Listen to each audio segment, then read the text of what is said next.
Well, so let me start by thanking the organizers for giving me a chance to talk about our new results, which I think are pretty exciting. And let me also start by telling you about the team who was involved in this. So basically it was me, who is mainly the condensed matter physicist and also interested in numerics for quantum systems, and the group of Professor Igor Klebanov here at Princeton University with himself and two of his students, Fedor Popov and Preeti Payaga. And most of the results I'll be talking about were explicitly, well, detailed in these two archive postings. By the way, can you see my mouse? Yes. Okay, cool. Okay, so let's go. Very important for us to understand what the scarce states are will be the ETH, the eigenstate thermalization hypothesis. What it tells us is basically you take some O, some operator that you can measure in your system, and you go ahead and you measure it in every eigenstate in your system, which will be this blue dots. And basically it says that the value that you should get shouldn't be very far away from the thermal average, which is the green line. Another way of thinking about this is that all the states, and here I'm plotting the expectation value of this particular observable as a function of energy.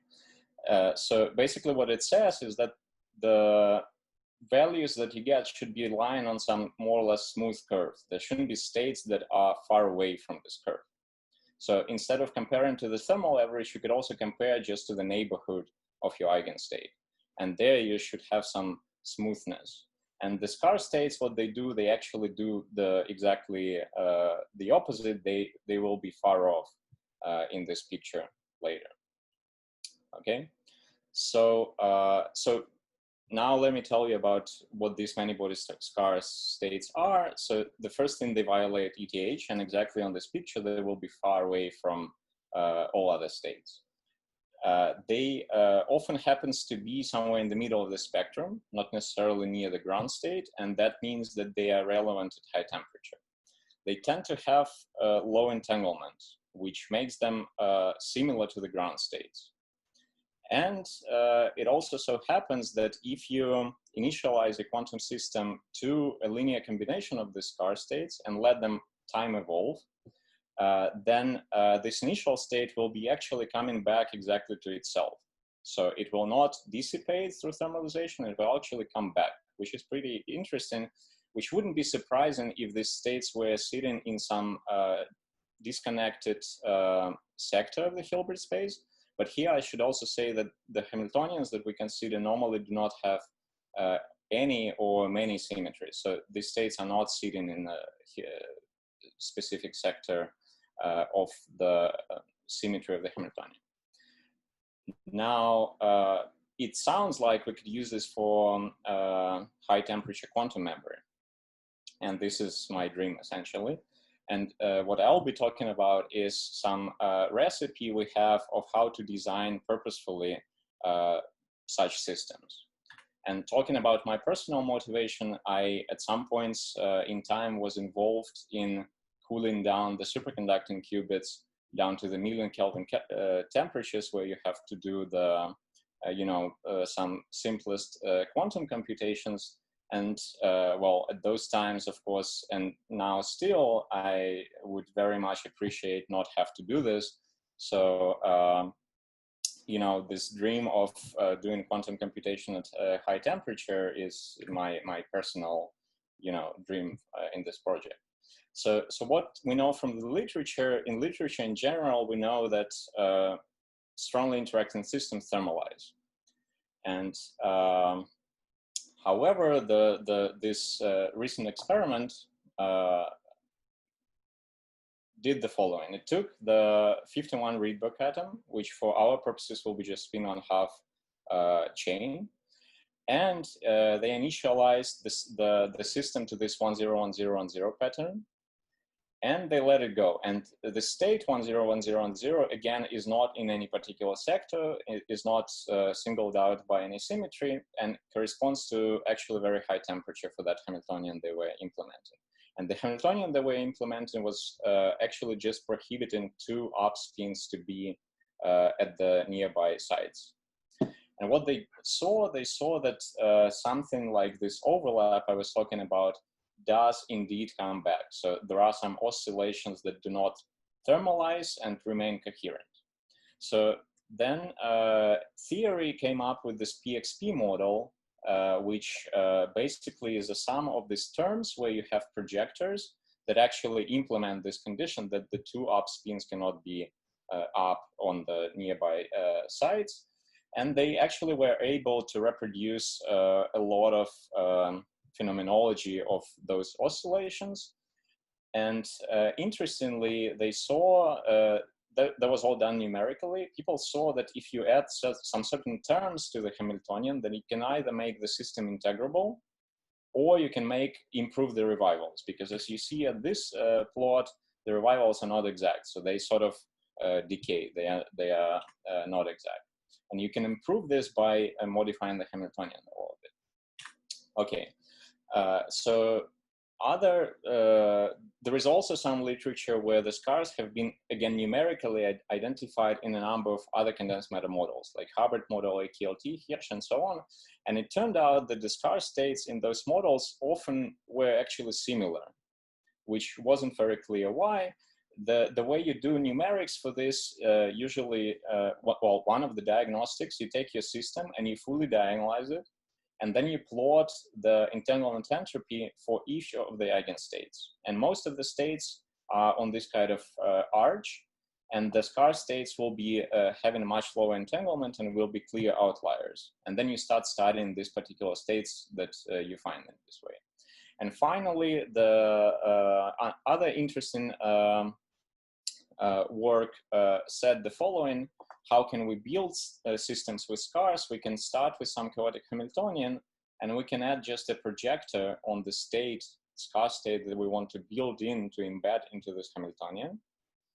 And obviously, depending on the energy we put here, we can put it anywhere in the spectrum, and we can make it, of course, different from the Hamiltonian where we put it in. Okay, so that's it for the literature. Now let's think about our recipe. Our recipe is as follows. We want to think of, so this blue circle is meant to be the Hilbert space, and we want a subspace in the Hilbert space to be acted on with a different Hamiltonian than the rest of the system. And obviously, if they are different enough, the eigenstates from the subspace may actually have different properties, and they will not thermalize with the rest of the system. So there are two options to do this. One, trivial, when you just disconnect these two subspaces, you do not let them, interact with each other. That's not so interesting. Our approach is different. We construct the full Hamiltonian as a sum of H0 plus H1. And this H1, we choose such that it acts with an exact zero on this subspace. So instead of not acting at all, we let it act, but annihilate the subspace, act with an exact zero. And very simple but powerful, it turns out, idea is that you can make this H1 be of this form. You can take O to be arbitrary operator times a generator of some group. And what it will do, if you classify the whole Hilbert space in terms of representations of this group, singlet states will form this subspace that we were trying to create, which will feel different Hamiltonian than the rest of the system. And basically, so the next ingredient is this H0. So what do we want from H0? Basically, the only thing we really require from it is that the singlet states are eigenstates of H0. And this would be like the general condition for this, because remember, these states will be invariant under some group G, and then the CG squared is the quadratic Casimir of that group. Now, this is the general condition. A more simple condition is when H0 just respects this group G. Yeah, so it just commutes with the generated. And now, what about revivals? We haven't, designed revivals yet. So let's just do very simple exercise. Let psi naught be a linear combination of these singlet states from the green subspace. And we know that it only fills H naught as the Hamiltonian. So if we let those states time evolve and then, project it back on where we started, we will get this. Yeah. And obviously, if these differences, energy differences between the scarce states have some common divisor, then all the exponents in the sum at some point in time will all become one.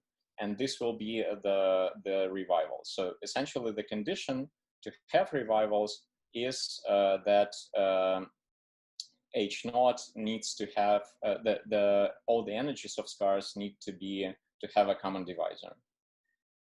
Well, our implementation will use an integrable H naught, and where all the energies will be integers actually. Okay, so what we construct in this way, we do the following. We have a system which we can initialize to the scarce states. Then we can increase the temperature, for instance. The blue part of the Hilbert space will absorb the energy and it will heat up, but the singlet subspace will continue the coherent time evolution. Okay, so now let's specialize this construction and let's talk about fermions. So let's take M fermions, and they are acted on by the group UM.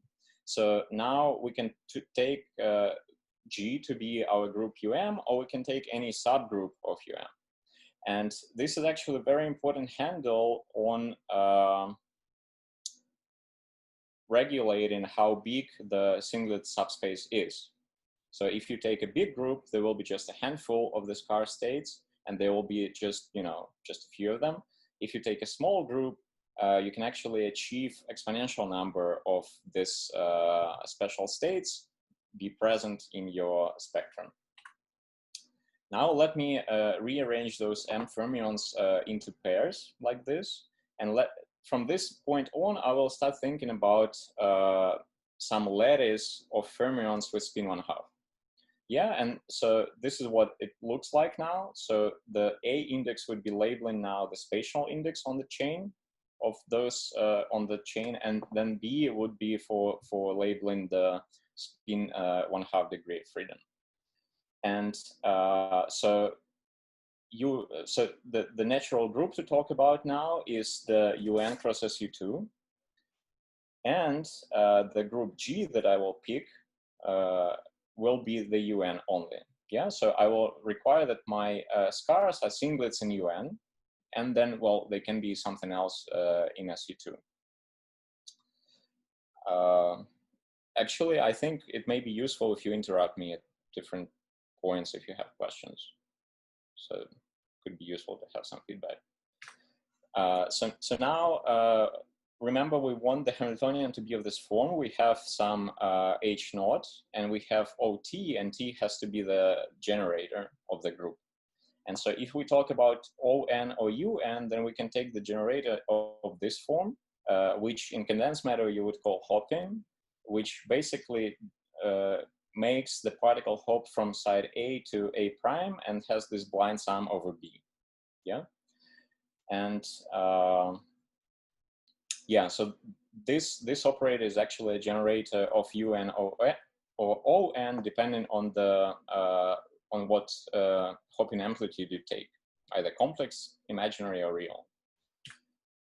Now, our H naught that we will use is actually quite special, so I will need some motivation for it. And the motivation is actually the SYK model. SYK model is this model of four-body Majorana interaction with random coupling.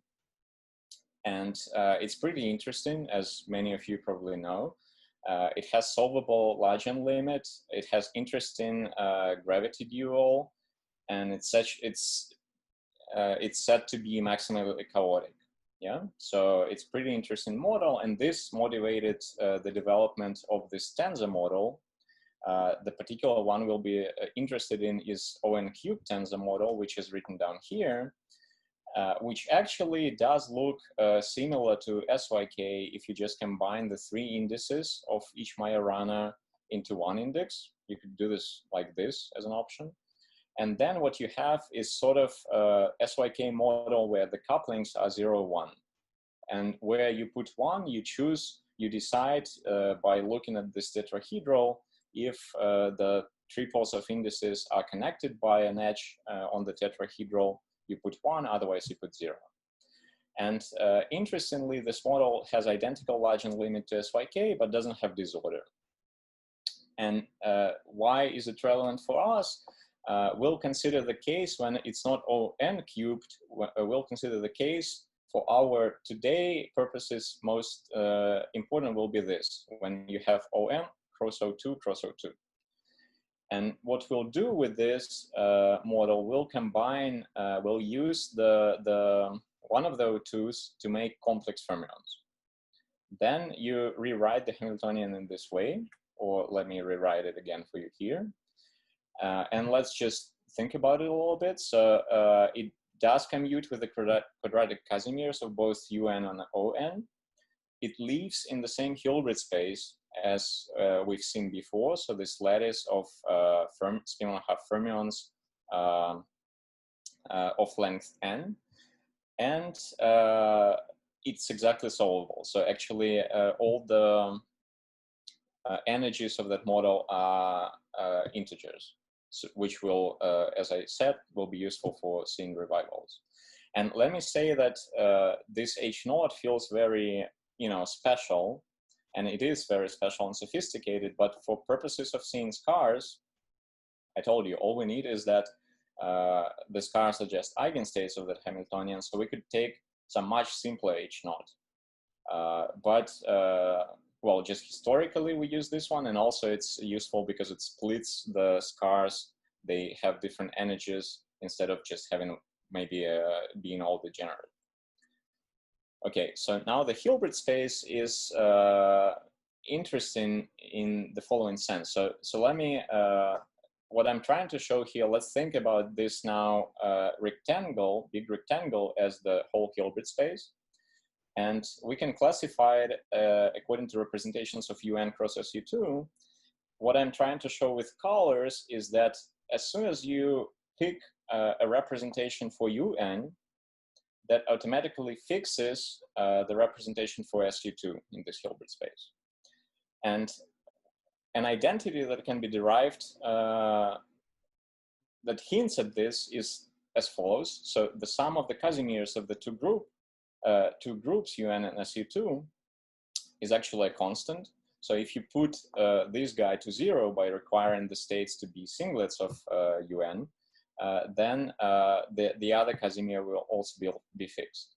And in particular, it turns out that the UN singlets will be in the spin-1/2 representation of SU2. Now, the other way of thinking of the same Hilbert space as classified in terms of representations of ON cross SU2 cross SU2. And analogous identities here. Again, if you fix the Casimir of ON to 0, it fixes the Casimir of SO4. And in particular, that will lead to ON singlets being in either of these two representations. So being either N1/2 in one of SU2s and singlet on the other SU2, or the reverse.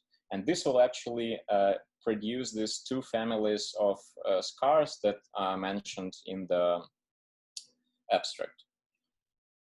One of them was found before, and our construction kind of highlights the existence of the other. So now in detail, we can really talk about these families. So let's take the complex hopping amplitude. This will make the hopping the generator of UN, and the scar states will eventually be, invariant under the UN. There will be n+1 of such states. And they all can be constructed in this way. So first you can start with this base states, you can call them, which are just Bell states. So let me remind you that A is the spatial index, site index, and 1, 2 is the spin index. Yeah, so essentially you make this kind of Bell states on each side, and then you take a tensor product of them.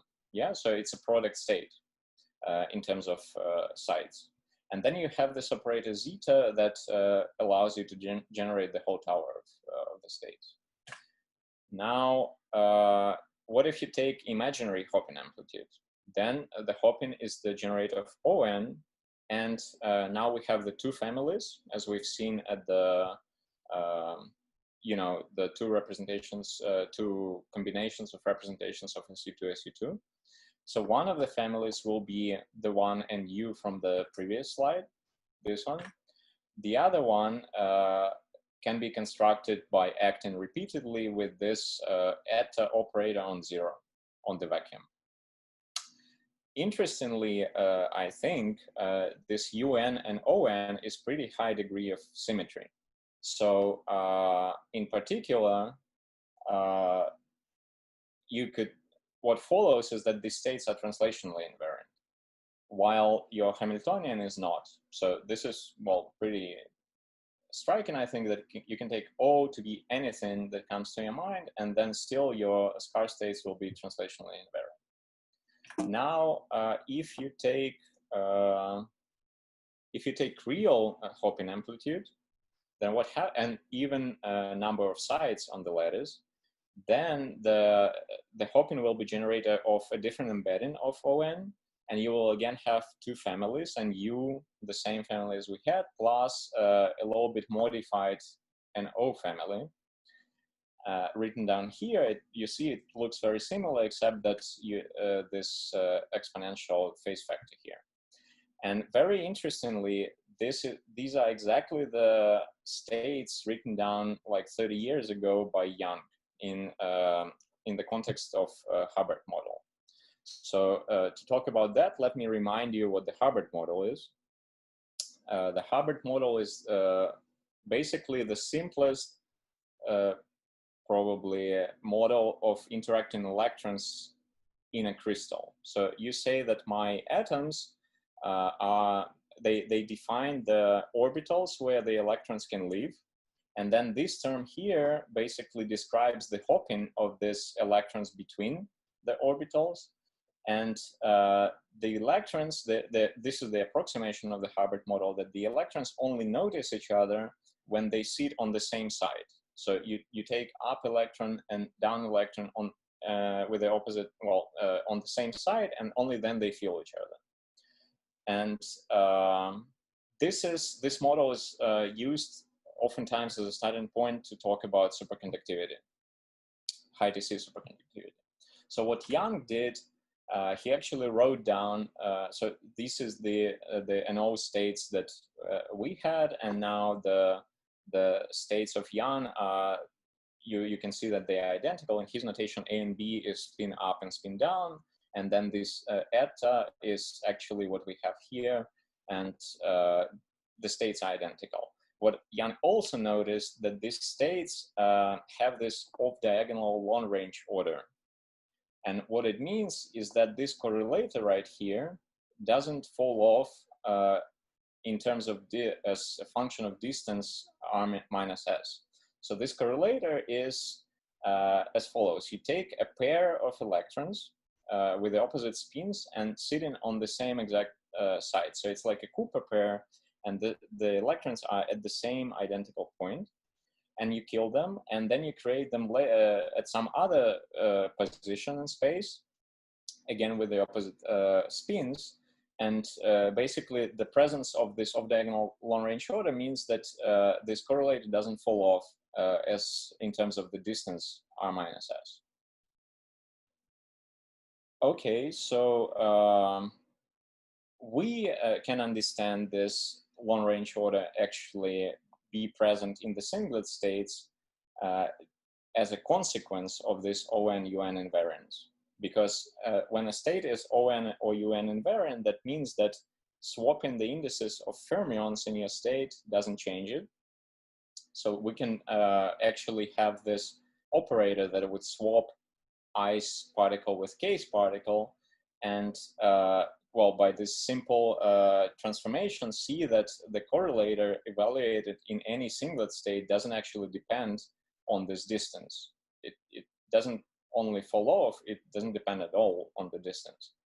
And in some of these states, it will be also not zero. So one could say that this long-range order is present by, well, naturally present in singlet states due to this ON-UN invariance.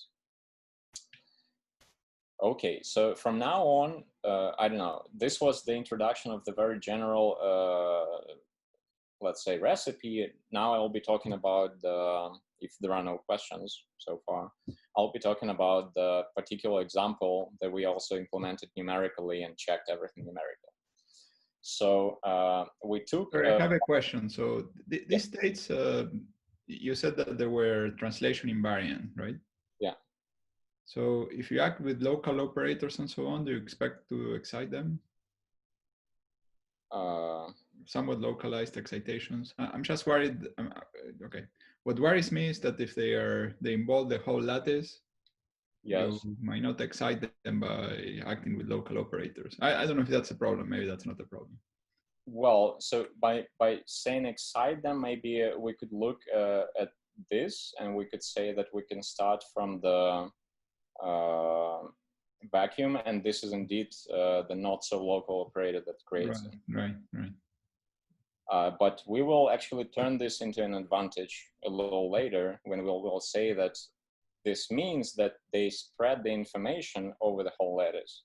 And that means that any local excitation will not be able to, you know, destroy them so easily. Okay. So that's a feature. It's an important, good feature, you say. Okay. Well, that's the way we would like to think about it. But look, some of the states are easy to create locally, like these Bell states. You can just go in the lab and really make Bell states of spins on every side, and then make a product state of this. This you can do in experiment easily. Yeah, but then creating the whole tower will be harder, because then you need something less local to create them. That's true. Well, maybe another argument could be that you don't need to create them. They are already there as long as your Hamiltonian is of the given form. I hope that answers more or less the question. I guess a comment on the same theme is that this UN symmetry permutes all lattice sites, so it's far greater than the symmetry of any local Hamiltonian. And it's surprising that there are states that respect this huge symmetry, which is very non-local on a lattice, right? Yeah. I guess these states are really there in the Hubbard model and stuff. So. And actually in a number of models, as we are starting to see right now. Mm-hmm. But the example I wanted to talk about is... Sorry, I have another question. So can you view this as a kind of collective degree of freedom, that maybe some overall center of mass of the, some variable? This is a very good question. We need to really think about this more. You want it to be like a quasi-particle? Not the particle, because it's, well, some kind of let's say it's a boson. There is some boson. Let's say that the effective description has a bosonic degree of freedom. And that bosonic degree of freedom is sort of a harmonic oscillator that is non-local. Well, yeah, maybe it doesn't make sense. Maybe what I'm saying doesn't make sense. Okay. Well, maybe it does, but I don't have the answer how to build it yet. If I'm not mistaken, the eta operator you had was like a boson. Does it obey the commutation relations roughly of a boson? At least approximately, of a bosonic creation operator? No, I don't think so. No. Okay.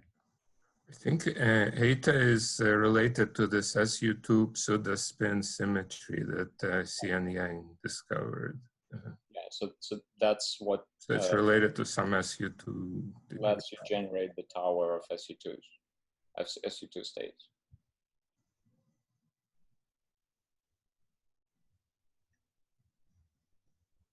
Okay. But I don't really have in mind generate how to really think about this as a collective mode. I mean, it is a strongly interacting system, so that's a different mode. It is a collective mode in a sense, but well, let me maybe just continue, if that's all right. Well, it's just that the spectrum looked like it is that of a free field, like a free harmonic oscillator. That's why I was asking. But well, maybe.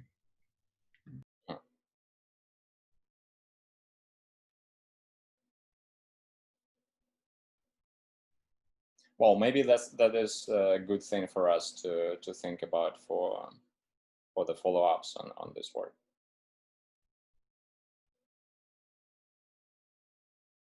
But the example I wanted to talk about is as follows. So we take the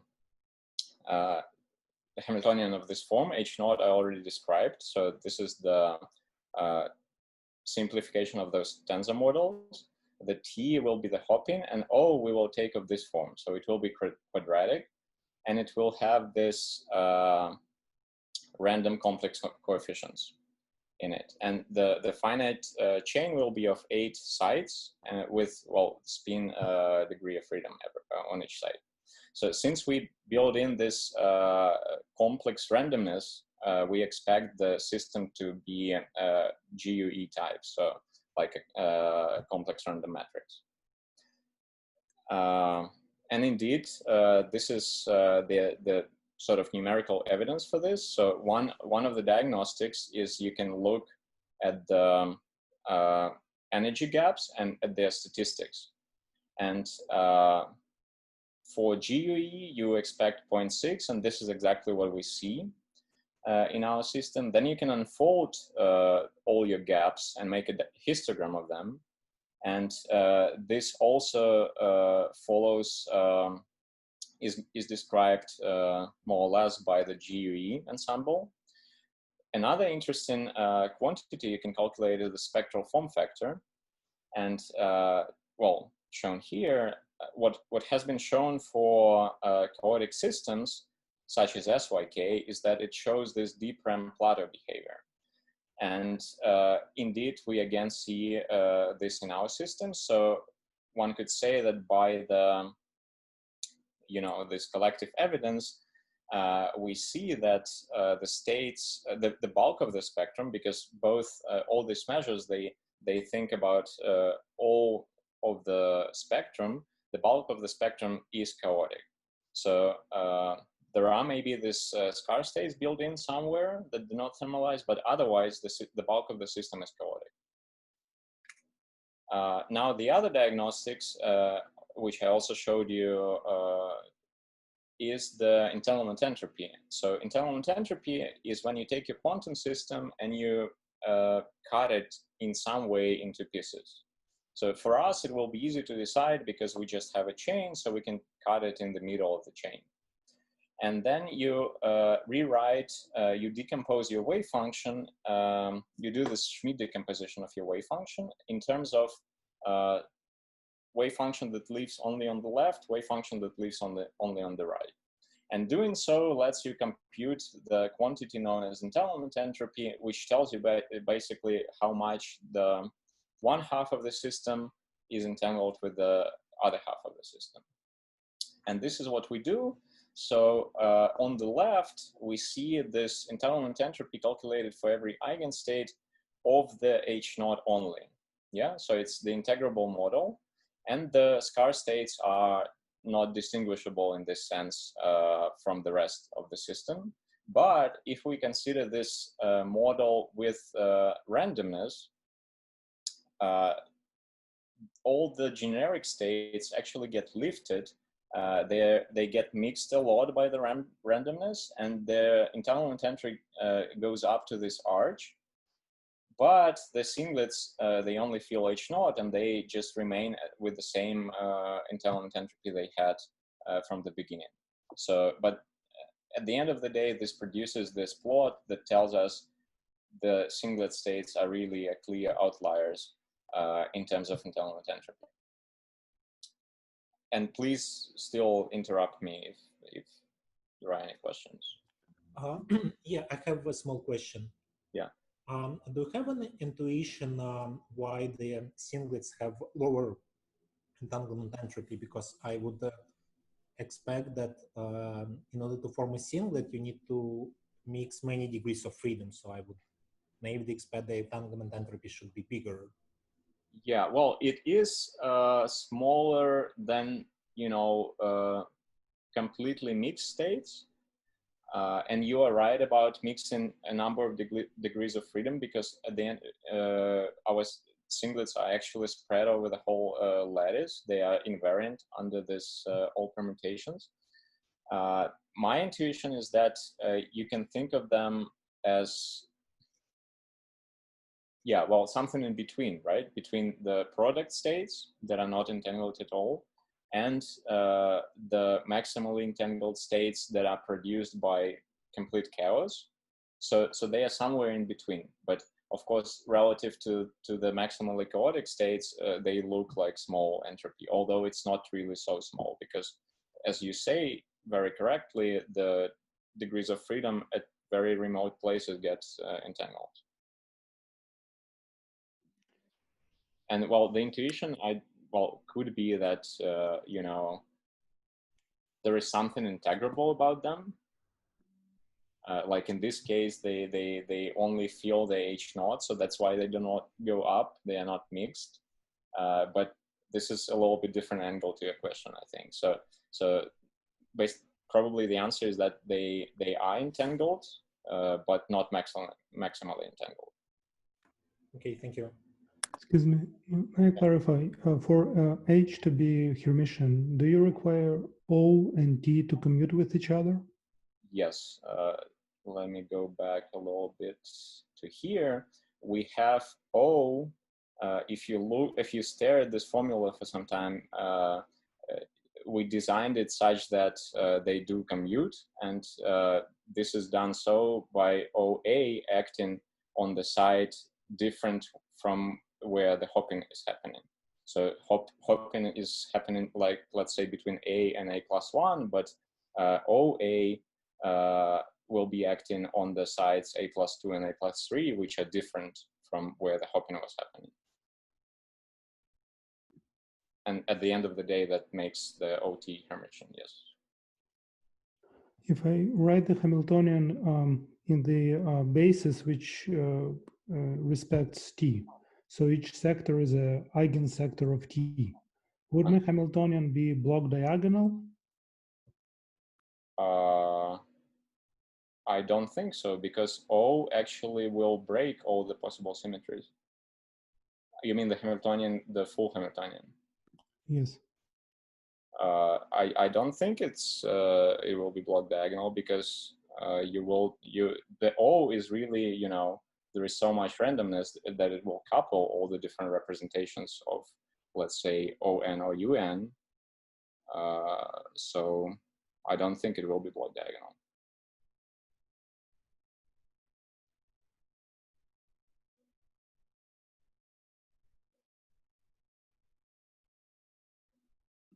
Both H0 and OT are not local Hamiltonians, right?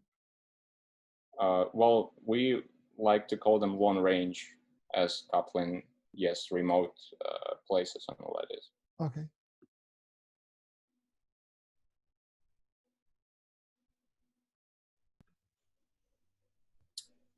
Okay, so I hope that was satisfactory answer. Unfortunately, I don't see the videos of you guys, so it's hard to tell. I think we stopped here. at the ETH violation. So basically we do the same exercise about ETH that I described in the beginning. We pick some observable that we would like to measure, and we do measure it in every eigenstate, and we plot it here. So on the right plot, we took just one of the terms of the H0 Hamiltonian, and we do see that the scarce states are actually outliers in this sense. The other interesting experiment you could do, you can take the observable that you measured to take this correlator that indicates the off-diagonal long-range order. And then you measure that in every eigenstate, and also that happens to be very different in the scarce states compared to the rest of the system. But at the end of the day, the message is this: the scarce states are indeed far away from the smooth curve formed by all other eigenstates, so they are many-body scarce. They are violating ETH. Now, the time evolution,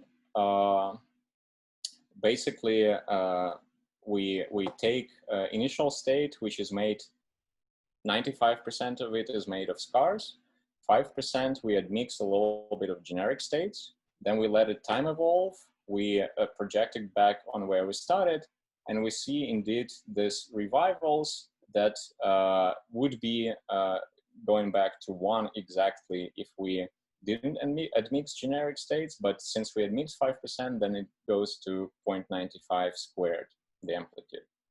And it comes back with a period of pi, because the greatest common divisor of our singlets was 2. And then you can also see that there are some other smaller amplitude revivals in the system, and these happen just because subsets of scars have other common divisors. And then they come at higher frequency.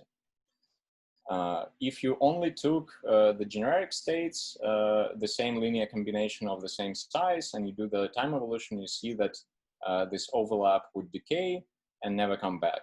And this is basically the illustration of how the information in one case gets preserved, and you can recover it back after some controlled amount of time, or otherwise, if you start from the wrong state, let's say, it just gets dissipated completely.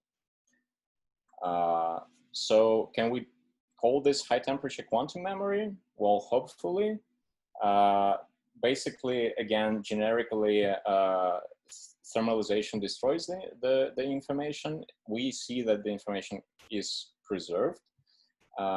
These scars are, again, in the middle of the spectrum, so they are sort of at high temperature. And this feature that we talked about a little earlier is that we have this long-range correlations that are built in by nature for us into the group invariant scars. And that means that we store the information really over the whole lattice.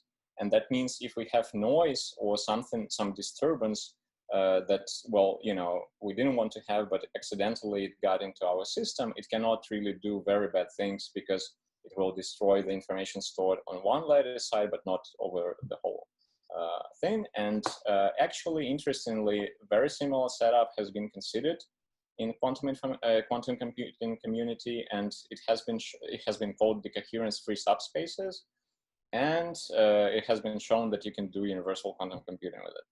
So the hope is there, at least. Now, one point here about generalization. So we've been talking so far about this case when you have you know, lattice and spin 1/2 degrees of freedom on it. And by the way, it doesn't need to be 1D lattice. I've been showing you 1D lattice, but actually it's up to you how you map ON indices into space. So you could take a square lattice and you can make a snake with one linear ON index, and that would now be in space 2-dimensional. But another way to make a 2-dimensional system is this: you take two groups, ON, OM, and then you interpret indices of this ON as X index and indices of this OM as Y index. And O2 will let you make the complex fermions again out of the Majoranas. And this way you could make two-dimensional system.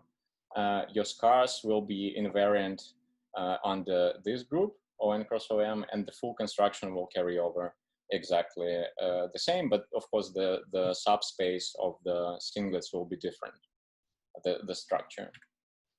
So in summary, what I've been talking about is this. If you take the Hamiltonian of this form, where H0 is something integrable or integer valued, and OT is such that T is generator of some group G, then you will have a scarce subspace invariant under G, which will decouple and from the rest of the system and violate ETH. This subsector will undergo coherent time evolution at potentially high T, and it will store information non-locally. So another point is that it turns out to be quite abundant in condensed matter systems. So Hubbard model is one example, but we are starting to see that actually there are other models of the same form, H0 plus OT. What the future holds for us, we hope that we could design more systems like that of this form, H0 plus OT. Probably, and we already starting to explain some of the existing systems where scars have been seen. And experimental realization, especially in the case of what we discussed today, doesn't seem so impossible. And well, the dream is there to use this, high TC states for some kind of high TC quantum computing. What is not mentioned here is maybe the question more interesting for this audience is what these states mean for ADC, CFT, ADS duality, and that may be another interesting direction. So this is it. These are the agencies that helped us. This is the team, and thank you so much for your attention.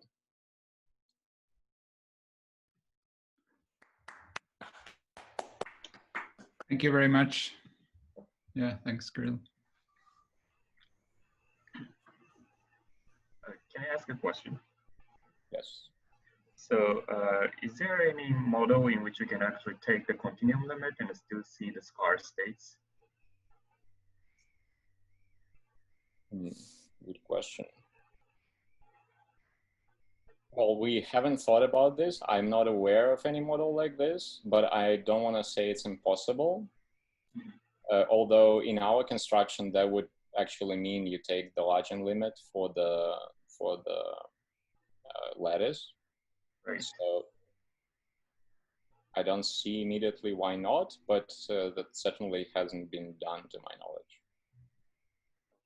So yeah, another question was, is there any model like in which you can actually like have a family of states which interpolates between the scarce states and completely chaotic, like a ETH-like states?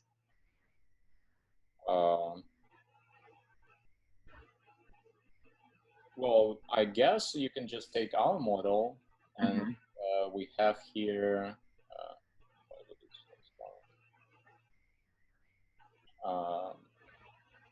Yeah, so we obviously have some kind of amplitudes here in front of OT, in front of T and H0. So nothing prevents us from continuously varying these amplitudes and going from the Hamiltonian, which is purely H0 and integrable, into the Hamiltonian, which is just OT and. Oh yeah, but my question was like whether there is a model, like just a single model in which you have like a different kinds of states, like the one is quantum, like a scar-like states, and I don't know, like others are more like a partially scar. I don't know if such a thing exists, but it was just a big question. Oh, okay, so maybe let's add to this Hamiltonian, let's add just O. And then I can tune from this Hamiltonian, which clearly has scars, to the Hamiltonian, which is just O. which will be just ETH. Mm-hmm. I think that's what you would like to do. Because O itself, when it's not screened by the generator, O itself will just mix everything, including the scarce states. And so you can tune from this Hamiltonian to just pure O, and this will be, I think, what you would like to do. Oh, yeah, but I didn't want to have a family of Hamiltonian. I just wanted to have the one Hamiltonian and the different like classes of states. Like here you have singlet and non-singlet, like but. Well, but why you don't like our states? Because we well, do. Yeah, well, I'm happy with that, but it was just like that. I was just curious. Okay, well, I don't know. I think most of this, well, I would say some of the models are not understood, but some of the models we know about, they are actually of our type. So you actually have Okay. a OT. Okay, all right, thank you.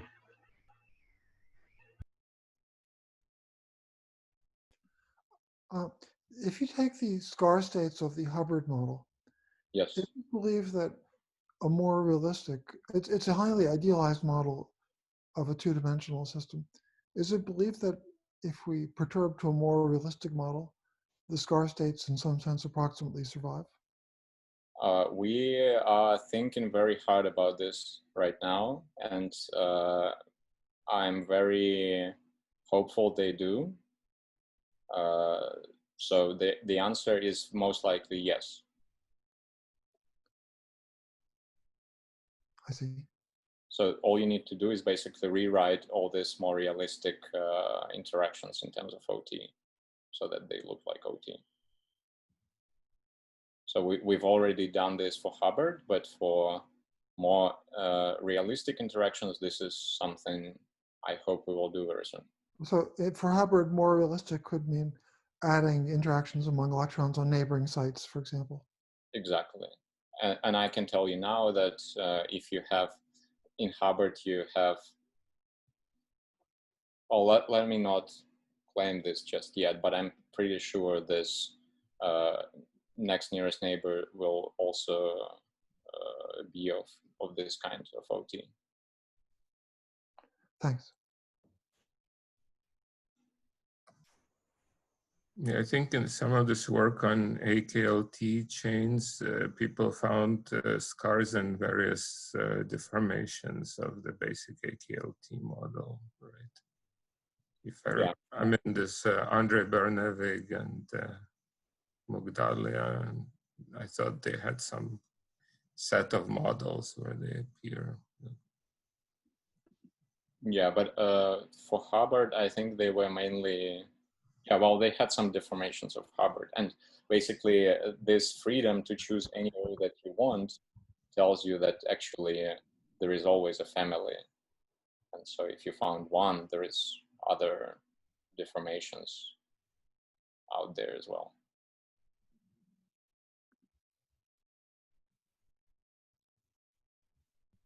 I ask a question which is probably related to the previous one.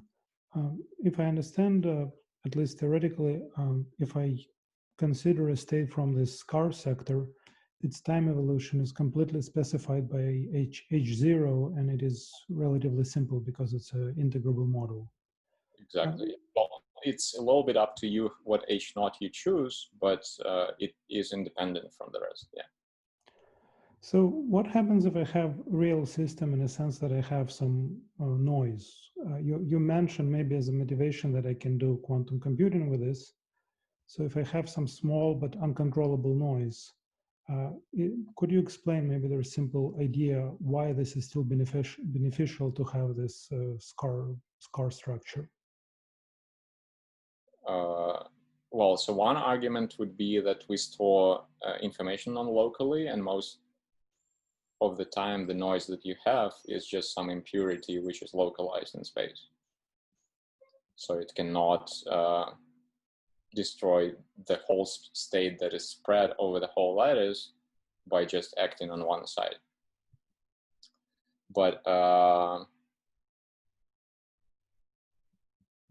But it will probably spoil the revivals. And the question is, to what extent? If maybe I'm not following your idea, but I thought the idea to have a memory is that you have a scarce state and it's sort of rotating into itself with some periodicity, so you can like read it off maybe at certain periods of time. But if I have some local perturbation, I'm afraid the spectrum will move and I will not have exact rebounds. I will have imperfect ones, and longer I wait, worse and worse quality of memory I will have. So I'm worried about this. Yeah, so, well, let me go to this slide. So what people did here, they said, let me have a subspace invariant under some group and let the errors be only generators of that group. Yeah, so this is how they were talking about the coherent sphere subspaces. Then they asked the question you asked. They said, well, what if there is noise that comes in perturbatively, like some weak noise?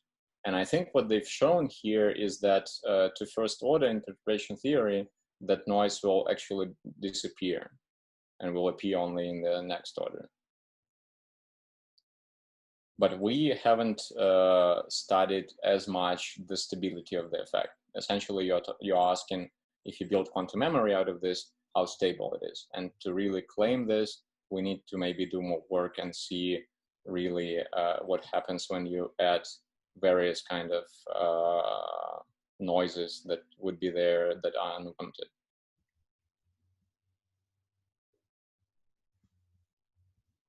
For us right now, I think it was more like a byproduct. We are trying to understand in general why they happen, but well, the dream is that you can eventually do something, some quantum computation processing with it.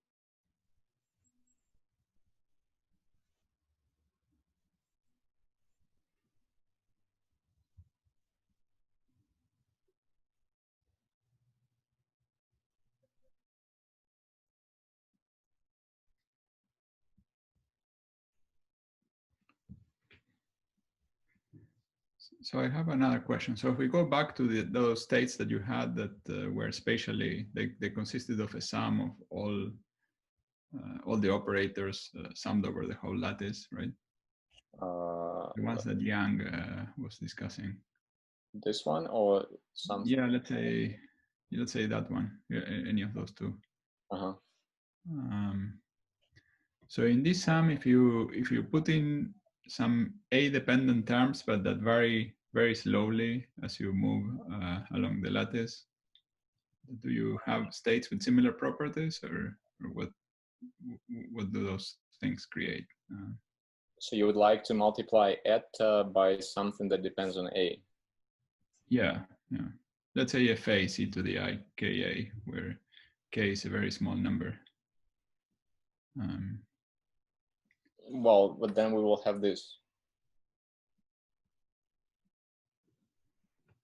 Well, I'm just wondering whether those states would have different properties than this one. So, I mean, they look like should have similar properties. I'm trying to mimic what we normally do with Goldstone bosons, that we have some mode that might be spatially uniform, but now you have some small spatial variation. And should be a mode that has similar properties. That's the intuition. I don't know, maybe I'm wrong. Well, as long as they stop being invariant under the group that the T is generating, then we have a problem. But I think you have a problem with the line of argument that you were making, but on the other hand, since the Hamiltonian is essentially, it's local, you would expect them to have similar properties.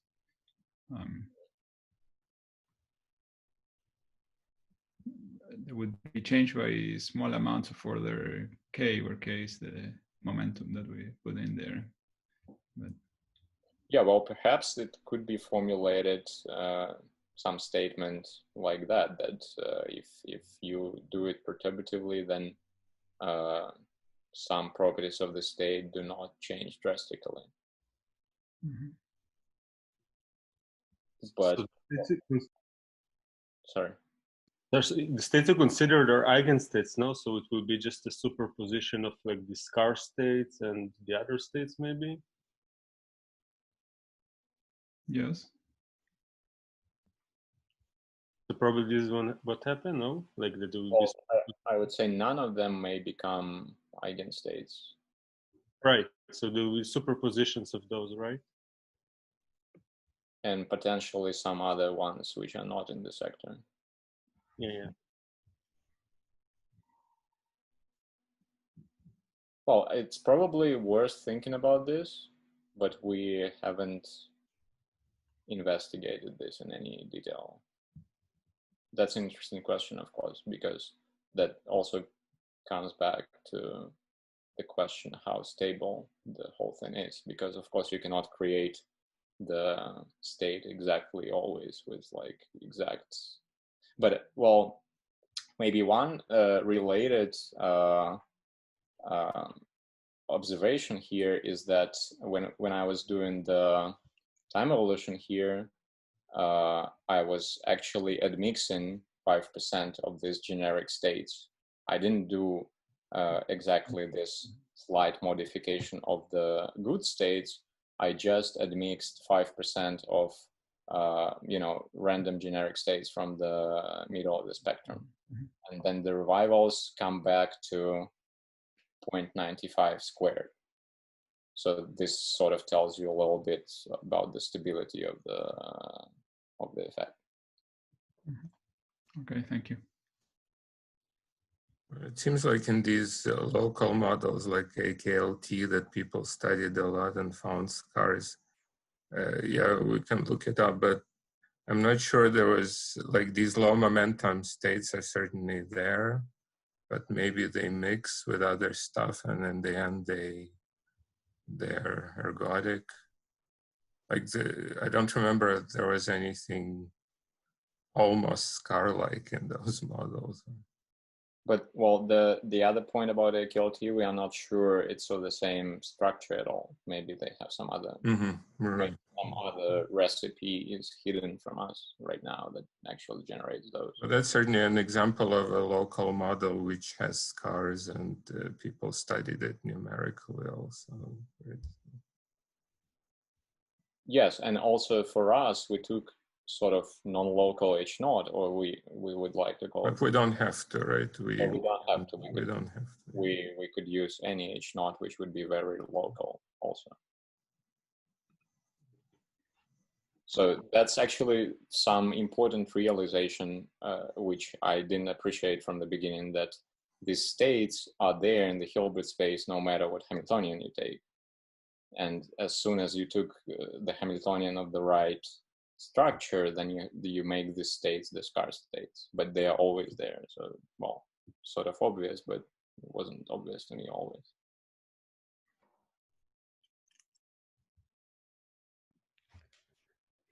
May I ask a different question?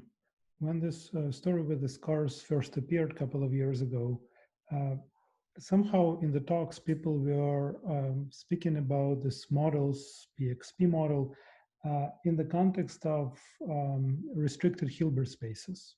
And just an impression I got from the talks that for the scar story, this restricted Hilbert space is an important ingredient. Is that so? Is it something which appears in your construction, or that happened just to be a coincidence? Well, you could say that we are restricting the Hilbert space to the singlet subspace, and I don't think that's what happened in this PXP model. I think there they had like spin chain, and as you mentioned, the Rydberg atoms cannot both be in the excited state. Yeah, so I see it as some kind of local, so they have more local restriction in the Hilbert space. We have more global restriction. So it's just to analyze their system. So they throw out like parts of the Hilbert space, and it's just hard to analyze what happens then. What is the structure of the full Hilbert space made of these patches? But I feel that may be very analogous. Just we think about more global situation, and we pick in the global Hilbert space the subspace where the scars will sit. But you're right that this is definitely a recurrent topic, and I think people didn't have really an explanation about this, except that people noticed that this happens in many models where scars were observed.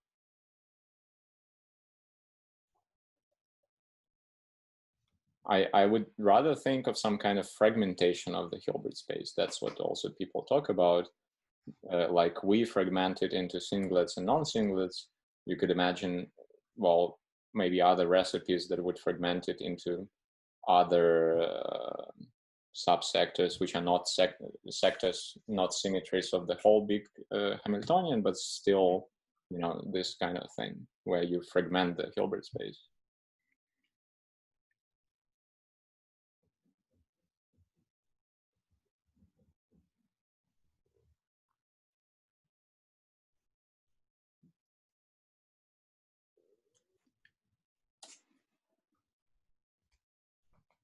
Okay, well, if there are no more questions, let's thank Kiryl again, and we can end the recording now, and maybe we can the people